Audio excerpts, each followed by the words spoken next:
Fists were bump, folks. Wow.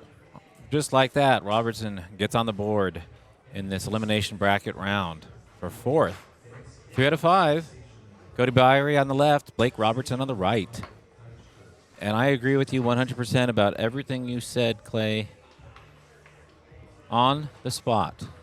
And it should be clearly stated here that both of these dudes are two of the most likable people in the room, no matter what room they're in.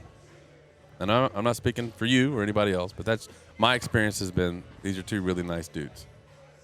And so it's not a personal thing. It's not a who I hope wins thing. It's nothing just from as objective as I could possibly be. Cody has a massive hill to climb, and I'm not sure that he's up for it. And even in the styles of play, Blake is just chilling. Yeah. Just kind of hanging out. You know what Blake looks like he's doing? Looks like he's on the air drumming right now. He's looking like he's ready for the next match. Looks like he's on those little people movers at the airport, sitting there with his little carry-on. Yes. Just strolling, waiting. Yes, he With does. his head cocked, like, oh, what a flight. Yeah. Wukash said a lot. Looking at hot event history out of the 26 events we have. Look at them flowing. Where both of them played in the same event singles. Cody took higher position in 3. Blake took higher in 22. So that's what makes the odds? It's part of it. I mean, by that it would be more like 7-1. But that's part of the calculation, I think. And that's a good way to look at it. I mean, that's definitely it's a good way to figure, who has a chance and how much of a chance do they have. A little recoil there by Byre. 3-1 now. But the truth of the matter is, math can't show exactly how talented Blake is. And with all due respect, math can't show how limited.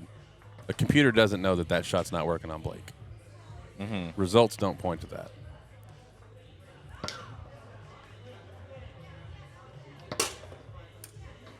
He's had 3 rolling pull shots and a push kick. Just chilling.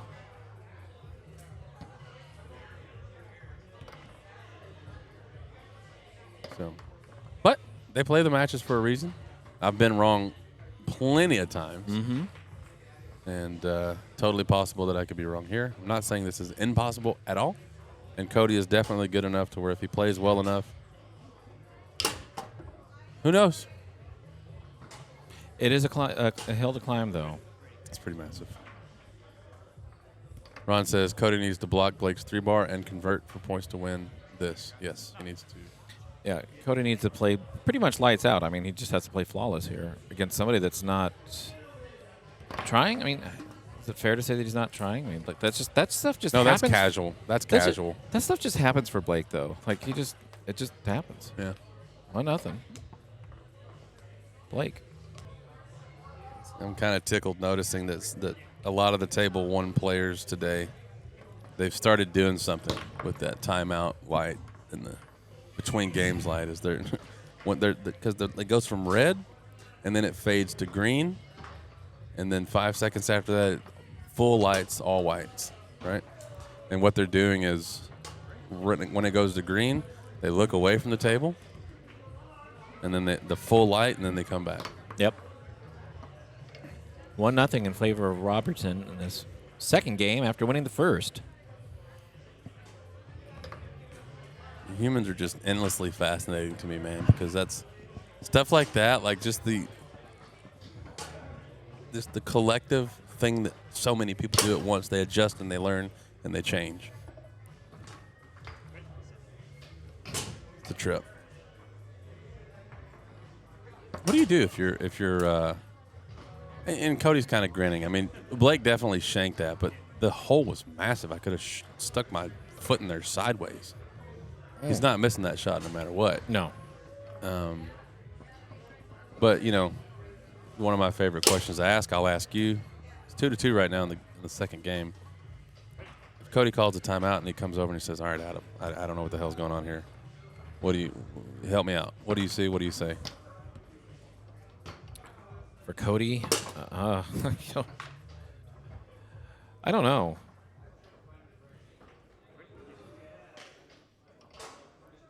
Or anybody in the chat.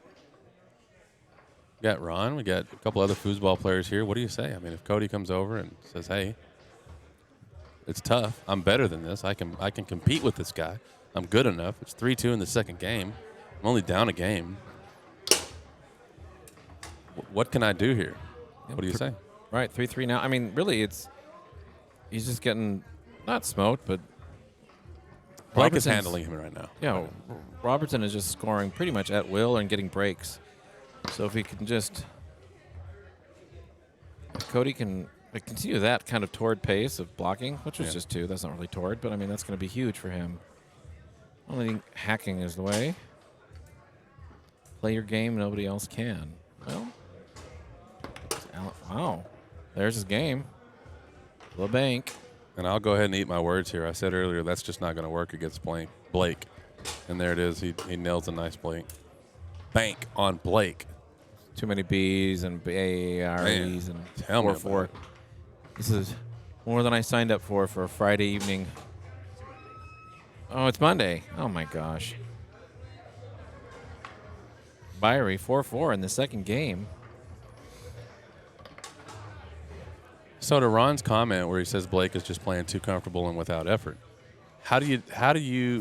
what are some tips or what are some ideas or suggestions for how to change that without directly blocking him or blocking a pass or whatever? What are some things that you can do to make it uncomfortable for Blake?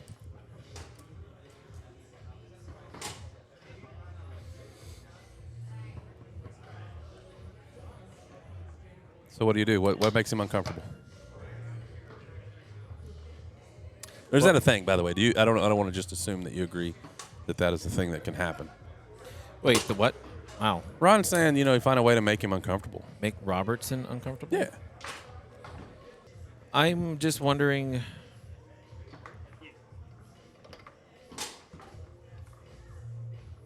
Did you ever play like online role like RPGs, like MMOs, like massively multiplayer? No. I wish. They would have these things called raids where you would go and play and you'd get like 20, 30, 40 other players and go and kill big bosses. It take a lot of coordination and stuff like that. Yeah. It's tactics for gear, right? You get better gear. It's this endless play cycle. It's terrible. But it is what it is, and it was fun. Anyways, oftentimes in these dungeons that would have maybe 6, 7, 8 bosses that had different tactics and skills that would require and test your strategy abilities, there would often be a boss in there that it didn't matter how good your strategy was, you just had a 5 or 6 minute window in which to kill it, which means you had to have a very high, what they called damage per second, which means you had to have a really high gear. So those kind of bosses weren't skill checks, they were gear checks, and you were kind of just stuck there until you actually had and I wonder if you had the ability to actually beat that with whatever talent or whatever equipment you had. Yeah. And my question is Blake a gear check for somebody like Cody? God, what a great analogy. Because I'm struggling for answers and I have none, and I'm just wondering if that is the only way that I can really say that. It's so accurate, and even though I don't play those kinds of games, I do play basic shooter games, like first-person shooters. And that's the idea works in that genre too. I think you look at, now Blake you could say is in the perennial as that sneaks in too now, in the top 4 finishing, right? But I think lurking in that same gear check status as far as up-and-comers and players, you have a Terry Rue that's sitting in the 7th range, 5th range. Kind of like the gatekeeper to the top. A gatekeeper, right? Now, those guys, for whatever reason, aren't beating the top dogs, but those guys are generally in the top 10. Catch. And they are the gear check for those below, and so on, and turtles all the way down. As above, so below. So the question is, I don't think I have an answer for Byre, because what the gear check is for Byre here might be just that until he figures something out with his game. I think that's a really fair way to put it. I'm a little jealous I didn't come up with that on my own. Not gonna lie. Well, you had to have spent 6 years of your life wasting away. Oh, I've spent that long playing Fortnite. This is match point. Very quickly. I mean, there's no exploit. It's just a gear check. Yeah. There's not. Is my point. You need to go and get better material, gear, whatever. And I'm just saying the tool chest that Cody has right now, mentally or physically, is not equal to that task. As you see, he kind of came close, but Blake never was under pressure. Nary a bead of sweat down that brow. In 3, Blake Robertson defeats Cody Byre. Open singles.